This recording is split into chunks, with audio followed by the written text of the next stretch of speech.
തൃശൂർ. മറ്റൊരു പ്രധാനപ്പെട്ട വാർത്തയിലേക്കാണ് പോകുന്നത്. പാകിസ്ഥാൻ വിമാനങ്ങൾക്ക് ഇന്ത്യൻ വ്യോമാതിർത്തിയിൽ പ്രവേശിക്കുന്നതിന് വിലക്കേർപ്പെടുത്തി. വിവരങ്ങളുമായി KC ഉണ്ണികൃഷ്ണൻ ചേരുന്നുണ്ട്. ഉണ്ണി, വാർത്തയുടെ കൂടുതൽ വിശദാംശങ്ങൾ.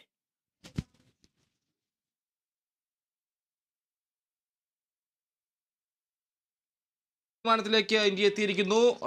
ഇന്ത്യൻ വ്യോമാതിർത്തി അടച്ചു, വ്യോമമേഖല അടച്ചു എന്ന ഒരു വാർത്തയാണ് ഇപ്പോൾ പുറത്തു വരുന്നത്.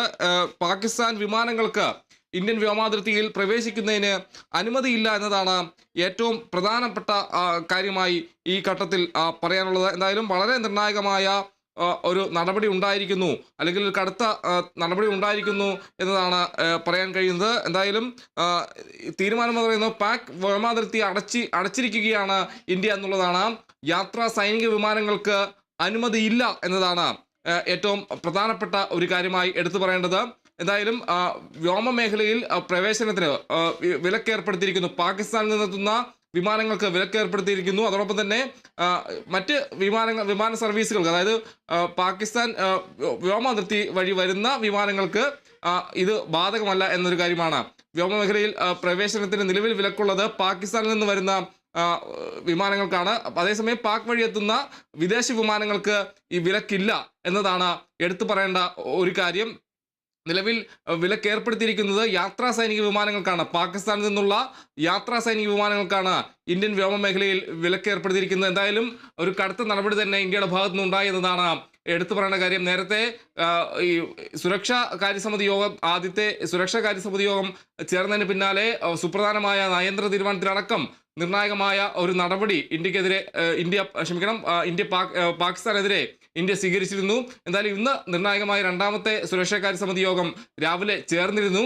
എന്തായാലും വളരെ ഒരു കടുത്തൊരു തീരുമാനം തന്നെയാണ് ഇന്ത്യയുടെ ഭാഗത്തു നിന്ന് ഉണ്ടായിരിക്കുന്നു. എന്തായാലും പാക് വ്യോമാതിർത്തി ഇന്ത്യ അടച്ചിരിക്കുകയാണ്. ആതിര. ഉണ്ണി, തീർച്ചയായും പഹൽഗാം ഭീകരാക്രമണത്തിൽ ഭീകരർക്കായിട്ടുള്ള തിരച്ചിൽ തുടരുകയാണ്.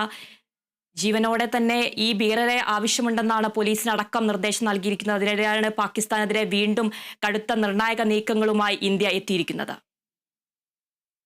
അതിന് തീർച്ചയായും നിരവധി യോഗങ്ങൾ, നിർണായകമായ യോഗങ്ങൾ പുരോഗമിക്കുകയാണ്. ഉന്നതതല യോഗങ്ങളടക്കം രാജ്യതലസ്ഥാനത്ത് പുരോഗമിക്കുന്നു എന്ന വിവരങ്ങളെല്ലാം പുറത്തു വരുന്നുണ്ട്. എന്തായാലും മുതിർന്ന നേതാക്കൾ, അതോടൊപ്പം തന്നെ മുതിർന്ന സൈനിക മേധാവിമാരടക്കം യോഗം ചേർന്നു എന്ന കാര്യങ്ങളെല്ലാം തന്നെ പുറത്തു വരുന്ന ഒരു വിവരമായി പറയേണ്ട ഒരു കാര്യമുണ്ട്. എന്തായാലും ഈ പാകിസ്ഥാനെതിരായ നടപടി കടുപ്പിക്കുകയാണ്. ഏത് സമയത്തും ഇന്ത്യയുടെ ഭാഗത്തുനിന്ന് ഒരു തിരിച്ചടി ഉണ്ടാകും എന്നൊരു കാര്യം തന്നെയാണ് മനസ്സിലാക്കാൻ കഴിയുന്നത്. എന്തായാലും ശക്തമായ നടപടി തന്നെ ഇന്ത്യ കൈക്കൊണ്ടിരിക്കുന്നു എന്നതാണ്, അല്ലെങ്കിൽ കൈക്കൊള്ളുന്നു എന്നത് തന്നെയാണ് ഇതിലൂടെ മനസ്സിലാക്കുന്നത്. എന്തായാലും പാകിസ്ഥാന് പൂർണ്ണമായൊരു നിയന്ത്രണത്തിലേക്ക് എത്തിക്കുന്നു, ഇന്ത്യ പൂർണ്ണമായ നിയന്ത്രണം ഏൽപ്പിക്കുന്നു എന്നതാണ് ഇതിലൂടെ നമുക്ക് മനസ്സിലാക്കാൻ കഴിയുന്നത്. എന്തായാലും ഇന്ത്യൻ വ്യോമമേഖല അടച്ചിരിക്കുന്നു.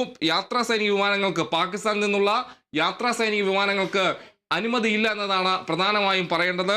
പാകിസ്ഥാൻ വഴി എത്തുന്ന വിദേശ വിമാനങ്ങൾക്ക്, വിമാന സർവീസുകൾക്ക് തടസ്സമില്ല എന്നും ഇപ്പോൾ അറിയാൻ കഴിയുന്നു. എന്തായാലും വളരെ നിർണായകമായൊരു തീരുമാനമുണ്ടായിരിക്കുന്നു. പാക് വ്യോമാതിർത്തി ഇന്ത്യൻ വ്യോമമേഖല അടച്ചിരിക്കുന്നു. ആതിര. ശരി, KC ഉണ്ണികൃഷ്ണനാണ് വാർത്തയുടെ വിവരങ്ങൾ നൽകിയത്. തൃശൂരിൽ കൈക്കൂലി വാങ്ങുന്നതിനിടയിൽ മോട്ടോർ വെഹിക്കിൾ ഇൻസ്പെക്ടർമാർ വിജിലൻസിന്റെ പിടിയിൽ. തൃശൂർ വെസ്റ്റ് ഫോർട്ട് ഡ്രൈവിംഗ് സ്കൂളിൽ നിന്ന് RTOയിലെ MVIമാരായ അനീഷ്, കൃഷ്ണകുമാർ എന്നിവരാണ് പിടിയിലായത്. അനീഷിൽ നിന്നും കണക്കിൽപ്പെടാത്ത 30,000 രൂപയും കൃഷ്ണകുമാറിൽ നിന്നും കണക്കിൽപ്പെടാത്ത 42,000 രൂപയും പിടികൂടി.